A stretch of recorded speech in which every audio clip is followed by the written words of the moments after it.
had a great turnout. And the kid, were you, oh, that's right, you were, I came Friday afternoon to you, right? right, but you didn't get, okay. The kids came on, I said the kids, the students came on Oh, Saturday. they came on Saturday, good. Yeah, and they, you know, gave some comments and stuff like that, which was really, really good. Is that course in good shape out It there? is. Good. Good deal. Just got a note here, so you all can tell me, there's a guy who wants to know if I have any hookups with the Alabama OU game, so they can buy the tickets. So do you all have any hookups? I don't have. I don't either. I think I can go back and say, no, I think you need to talk to them big money guys that just got tickets that they may or may not use. You're right. I don't think anybody's giving up those tickets right now. I think that's coming down to being a pretty big game. Pretty right? big game. We got both teams.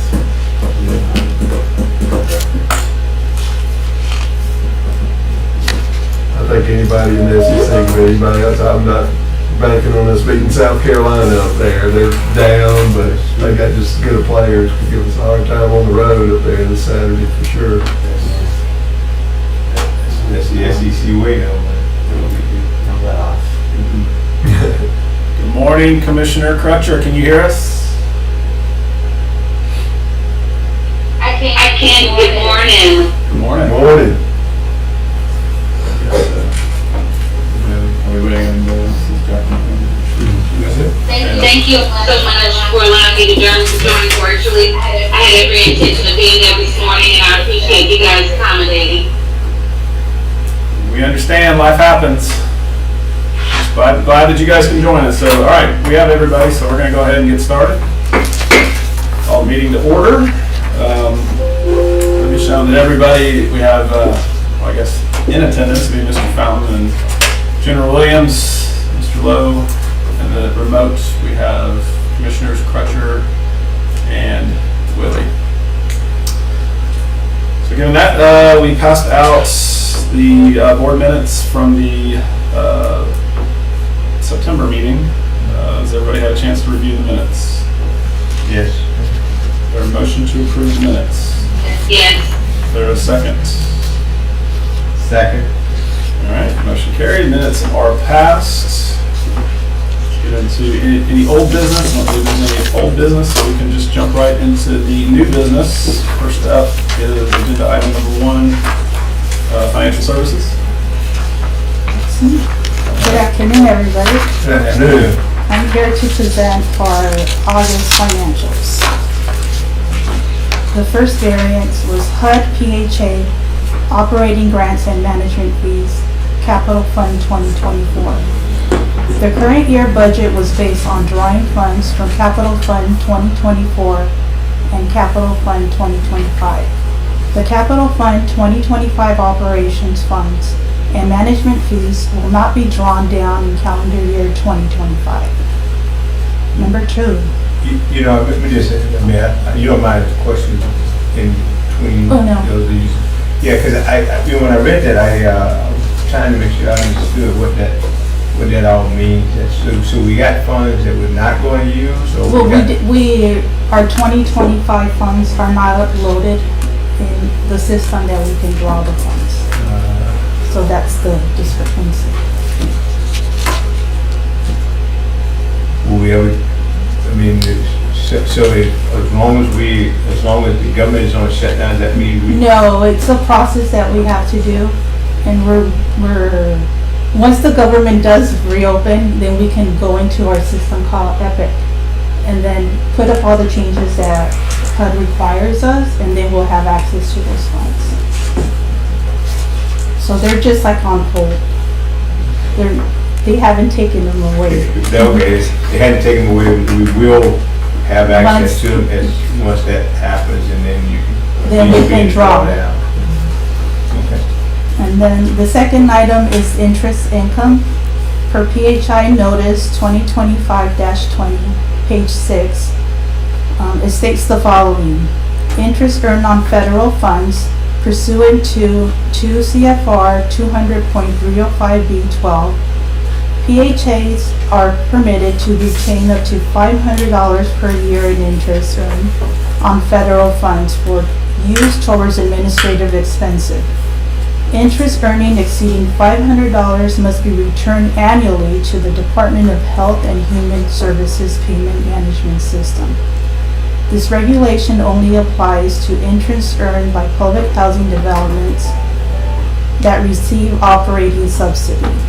The current year 2025 interest earned by public housing developments over the 500 threshold is $131,098. Number 3, other income. The favorable other income variance is due to the receipt of Stone Ridge Villas developer fee earned income of $240,031. The prior year's insurance settlement amount of $9,824. In August 2025, non-dwelling rent of $35,333 was received and $10,402 in Lowe's purchasing rebate received. Number 4, total administration expenses. Overall, the actual expenses for these line items are lower than the budget costs. The favorable variance is offset by actual travel expenses, audit fees, and management fees. The total administration expenses are expected to be in line with the budget. Number 5, total tenant services. The Ross Grant and FSS staff personnel have been allocated to their respective grants for January 2025 to July 2025. There's a typo here. The allocation of Ross salaries and benefits to public housing was expected to this line item in August 2025, and the allocation will continue until the end of the calendar year. The line item should be in line with budget. The overall favorable variance is offset by relocation expenses that were not anticipated during the budget preparation. Number 6, electric and gas. The unfavorable variance is due to actual utilization costs being higher than the 12-month average budget allocation. The future budget revision will reflect an update in costs incurred. Number 7, total maintenance. The favorable variance is due to actual salaries and benefits being lower than the budget due to employee turnover. Materials are favorable for this reporting period, but future reporting periods have incurred higher than normal expenses for tree removals and plumbing repairs. Number 8, collection loss. The August 31st, 2025 year-to-date collection loss is favorable for this reporting period, but the favorable variance will be offset by the third quarter board approved collection loss of $28,546.70. 9, casualty loss. The casualty loss budget was $25,000 for one unit. The insurance claims has been settled. The repair at this unit incurred an additional expense of $1,278 due to a change order not covered by the insurance claim reimbursement. The budget revision will reflect actual costs incurred for calendar year 2025. Number 10, capital assets addition. The following capital asset addition purchases have been completed. The Johnson Tower elevator repair for $682,800. Northwoods maintenance utility van purchase for $25,501. LR Patton HVAC unit replacement for $5,664. The year-to-date decrease in unrestricted net position of $210,282.47 is lower than the budget loss of $475,612.28. Year-to-date total expenses continue to be under budget for this reporting period.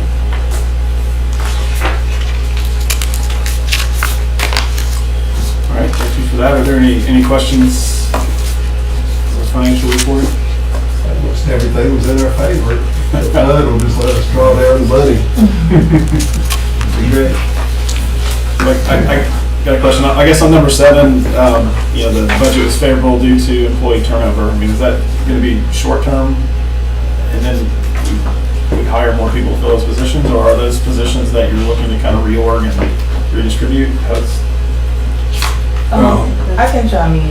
Okay, so we have had a few people that we had to let go or whatever. So a lot of times when we don't have to pay those benefits, and things of that nature, then that leaves more money on the bottom line than we expect. So not that, the employees, we won't rehire to fill those positions, but of course, we just won't, have the higher amount as far as benefits and things of that nature. Okay, so it's short term. I mean, those positions will get refilled, Right, but they okay, will. I got you.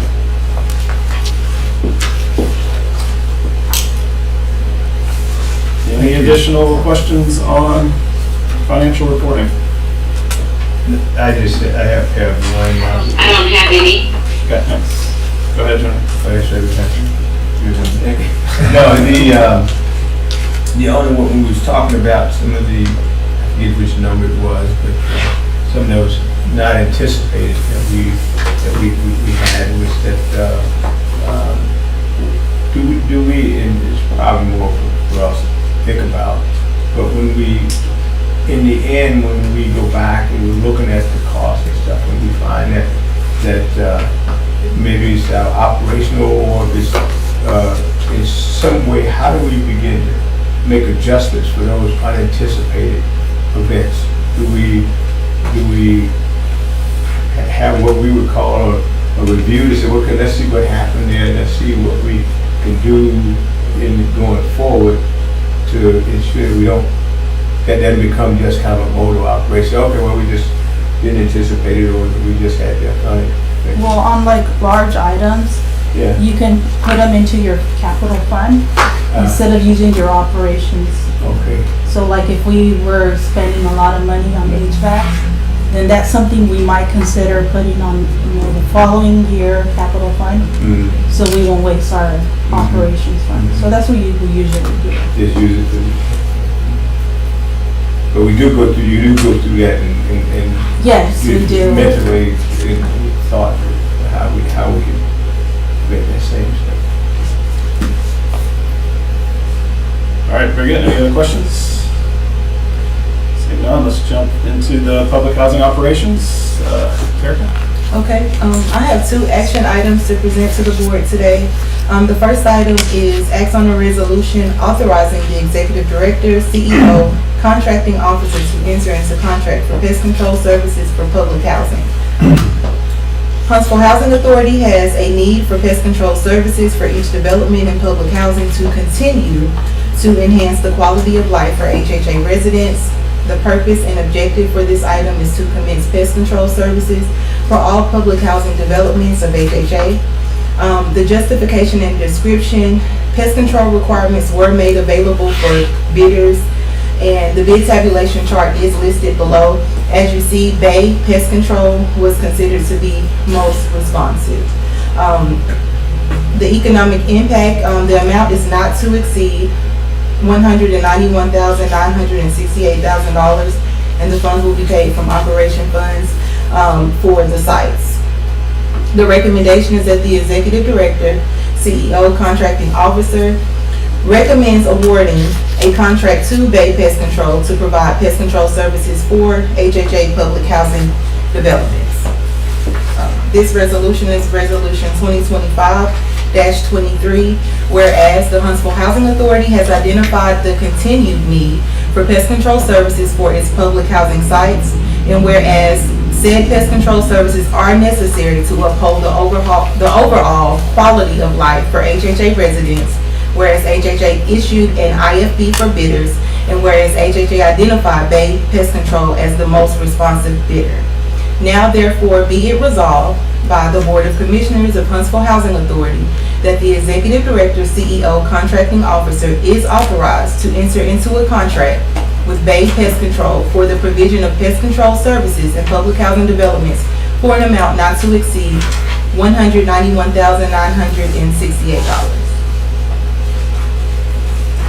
Good, thank you for that. Any question? Yes, go ahead. Wasn't Orkin Pest Control the incumbent? Orkin was previously, yes sir.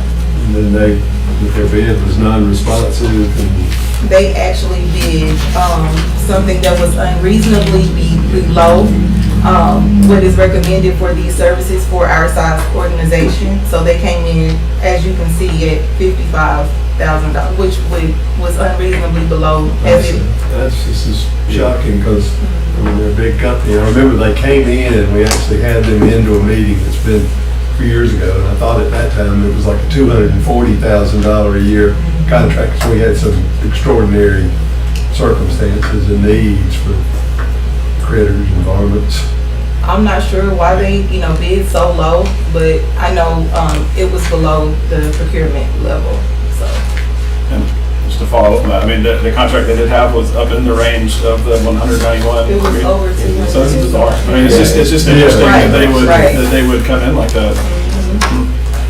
And Bay Pest Control, I've not heard of them. Are they, I guess they're local or operate here locally? It sounds like. They they're can named operate here local. Mobile. Their head company is not here in Huntsville, but they do have local attendants that handles business here. And is this just a 1 year single year contract? Right, well, yes, for right now for the IFB. If we decide to extend it, of course, we did an IFB because we have not ever used Bay Pest Control, of course. So yes, if we decide to extend it, we will. We'll just have to see how they do it. Crucial. Yeah. Yeah, performance there for sure. All right, any other questions on the pest control? Is there a motion to approve the resolution? So moved. I will second it. All those in favor say aye. Aye. Any opposed say nay. Very good. Resolution passes. Guess I need to wait a minute on the ayes, just to let the ones online actually don't need to jump ahead. Sorry about that. So, very good. All right, next I resolution. don't know if you heard that later. I think, yeah, we got you guys. I just ran ahead and we're asking for nays when you guys were responding without it. So I need to be a little patient. So. Well, with the delay. Yeah. All right, go ahead. Okay. My final request for board action is to act on a resolution authorizing the executive director, CEO, contracting officer to enter into a contract with the City of Huntsville's Police Department. The Huntsville Housing Authority requests approval from its Board of Commissioners to enter into a contract with the City of Huntsville's Police Department. The purpose and objective of this board action is HHA's mission includes providing decent, safe, and sanitary housing for its residents and assisting residents in keeping their communities safe and free from drugs. In order to ensure a safe and secure living environment for its residents, the Huntsville Housing Authority seeks to provide supplemental law enforcement services beyond the baseline coverage furnished by the City of Huntsville. HHA has determined that the most effective approach to achieving this goal is through a contractual partnership with the City of Huntsville and the Huntsville Police Department. This contract will cover the period from November 1, 2025 through October 31, 2026 with a total amount not to exceed $140,000. The contract may be renewed annually for up to 5 years at the discretion of HHA. And I did attach the HPD contract for you guys to be able to review. This is resolution 2025-24. And it's whereas the mission of the Huntsville Housing Authority includes providing safe, decent, and sanitary public housing for its residents and maintaining a drug-free and crime-free living environment. And whereas in order to further this mission to ensure a safe living environment for its residents, HHA desires to continue security measures within its housing developments.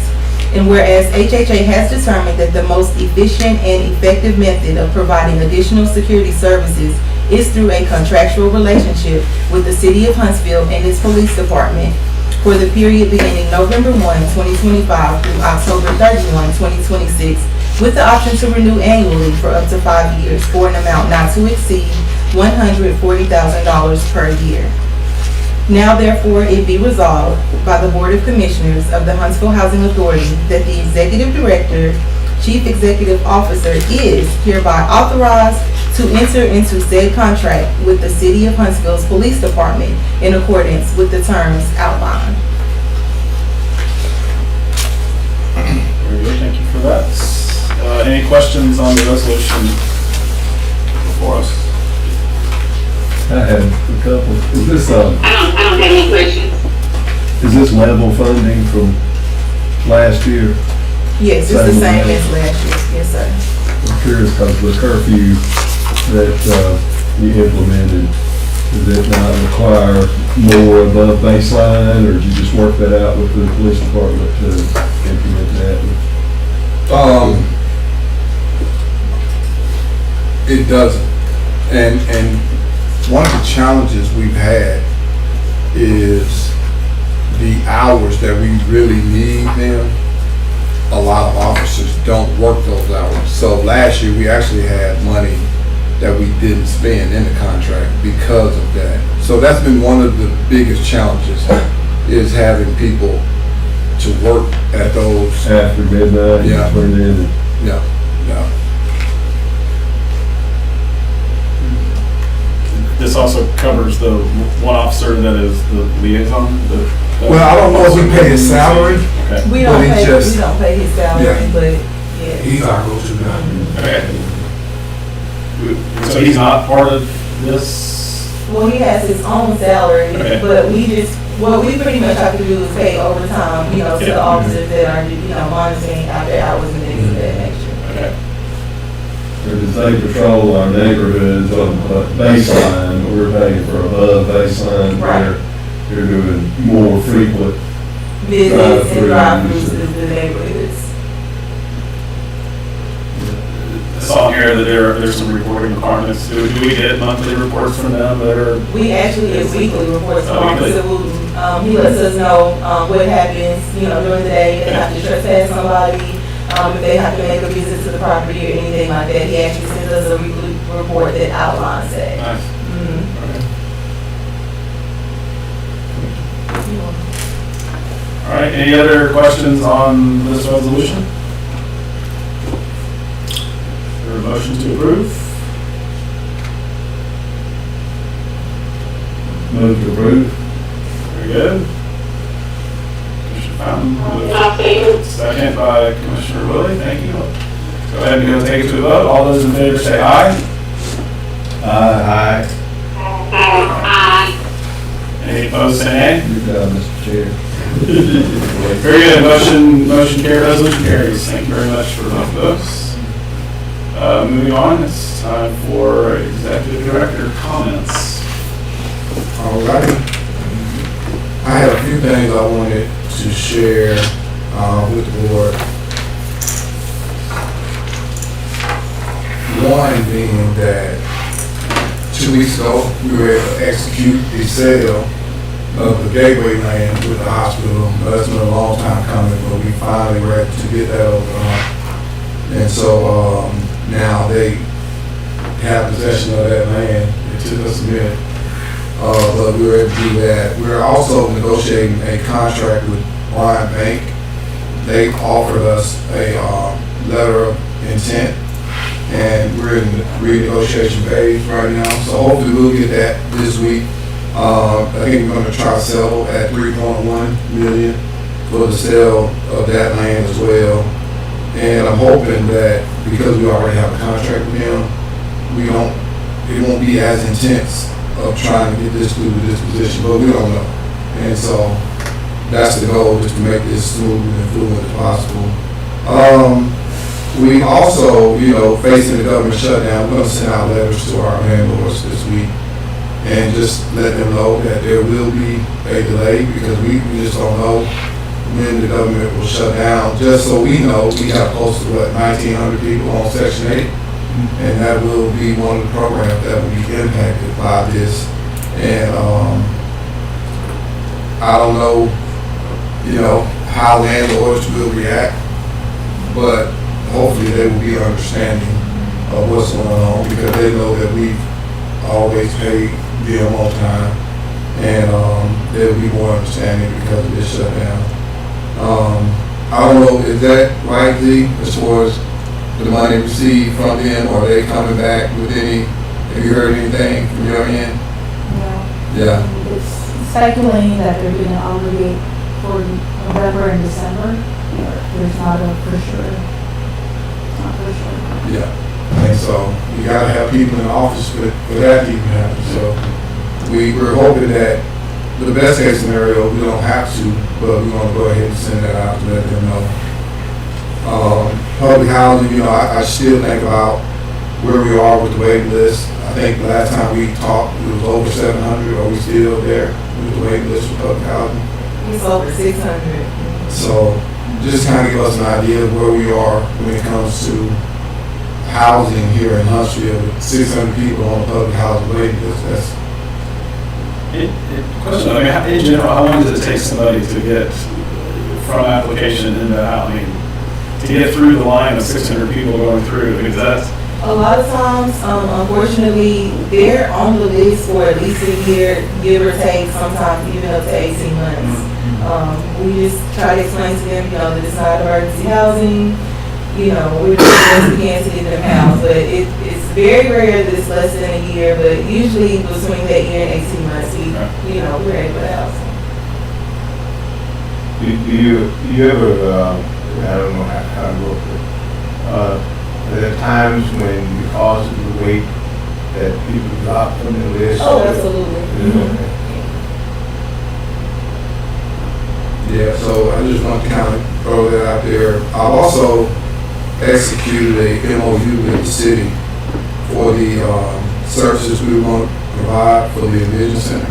I signed it, they hadn't necessarily responded back to the signatures. Yeah, so hopefully that'll be done. And just to kind of give you an idea of what's going on with that, we will actually partner with Drake and Happy Pediatrics. I'm excited about that because they're going to do a clinic over in Northwoods in 2 of those rooms. And then we are finalizing a grant application for a Jobs Plus program, which will be stationed in L.R. Patton and Northwoods. Those 2 communities we're going to try to target for the Jobs Plus program. In fact, we actually had a job fair in Northwood last week, 2 weeks ago, that was really well attended. We had a lot of employers, and we're going to do one in November with the West Alabama Career Connect Center or Jobs Connect Center, and they're expecting over 400 people, and we're going to make sure that we have our residents there because they're going to be hired on the spot. Now, the challenge with this hiring is we got to make sure our residents understand that working is a benefit, and it's not something to that they should be ashamed of or fearful of. We actually had a meeting last week with a resident who's making a significant amount of income and she's paying a large amount of rent, but we were able to help her to understand to take advantage of all the tools that we have in place and not to quit her job, that she needs to maintain it because of what it will do for her family. And as far as I know, she's still working, she's still holding on, and so we're just trying to wrap her, just provide as much wraparound support as we can to give her, and hopefully other residents will have that same understanding that, this is temporary, maybe in a year I can move, or right now I just need to pay the rent that I'm supposed to pay.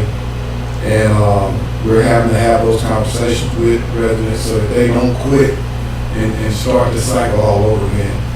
Also, just a quick update on family self-sufficiency. I got a report last week that we have close to 263 people in the program. And at the beginning of the year, we were right around 200. So we are trying to increase that program to help people become more self-sufficient. That's one of our primary goals in our strategic plan. And to have 263 people on that list is amazing because those are volunteers. Those are people who signed up to participate in the program. So I'm excited about that. And then Elmington Capital Partners out of Nashville, they've been true to their word on Monrovia Flats and Dry Creek. I haven't gotten any bad reports over the last 45 days. They've actually had people, construction teams out there fixing all the issues that they've had with those properties. So hadn't heard any bad reports. So hopefully we've kind of driven over that hurdle. Yeah. We don't know yet, but we're hoping. But the good thing is they've been responsive. You know, they just haven't let those units go without the attention that they need. So we're excited about that. And then last but not least, Larry and I talked about this, about getting with the Community Foundation for our nonprofit and looking at, you know, how they can help us with funds that we may have in the nonprofit and just enhancing that a little bit. And so I'll be meeting with Melissa to see what kind of benefit it would have to join them and have them manage some of the funds that we have in our nonprofit. Very good. Thanks for that report. I got a question on the Elmington Capital. Is there an estimated date to complete for all the repairs they got? As far as I know, they've completed. Okay. Yeah. I was out there last week, didn't see any construction crews. Once they finally dug in, they were out there and got it done. Okay. But it probably had moisture and mold. Yeah. The root cause, was it runoff from the AC units or something that was piped up wrong, or did they ever find They the did. They had some drainage issues in some of the lines. And, you know, they went in and ripped out some walls, fixed those good. And I hadn't heard anything. I hadn't got any reports, so. Been good. No news. Yeah. Literally, no news. Any other follow-up comments for the executive director? Thank you. I don't have any, just thank you. I'm so excited about that happy health piece. Yep. Well, let me share this as well. Tomorrow, we're going to a conference at UAH. UAH is going to be doing some work out at Brookside. They're really trying to increase the lifespan of our residents here in the area. I think Alabama has one of the lowest mortality rates. And they're going to be really posted up in Brookside and Northwood. So we're going to start developing some relationships with them and some of their students in the nursing program to do door-to-door visits, town hall meetings, to really enhance that relationship with some of their neighborhood nursing. And so we'll be doing that tomorrow. I think you'll be there tomorrow as well. But I'm excited about that partnership as well. And then we had a meeting this morning with Thrive Alabama. And we're going to be looking at them if they get their grant, doing some work with us in Lincoln Park as far as, you know, because that neighborhood needs some attention as well. All right, anybody sign up for public comments? No. I don't see any public comments. All right, commissioner comments? I'll start off and just let the other commissioners know that I'll be reaching out to you in the next week or so. We're going to just try to, over the month of November, get Tony's, the executive director's review finalized. So I think a month is plenty of time for us to get that through the system. So just I'm going to get previous information from Commissioner Fountain. Once I have that, we'll get the package together. We'll get it deployed to everybody so we can do a thoughtful review over the month of November on this. So looking forward to that. Just giving you guys a heads up to know that's coming. Sorry, Commissioner Willie, do you have any comments?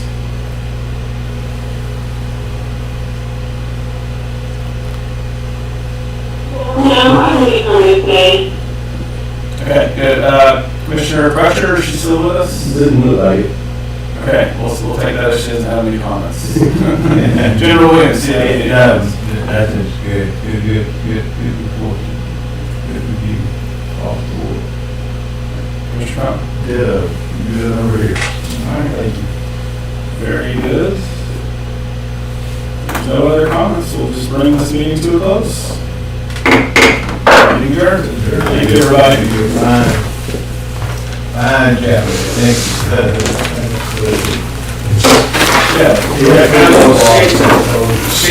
shaky with HUD, but we, sound like we're handling all our stuff.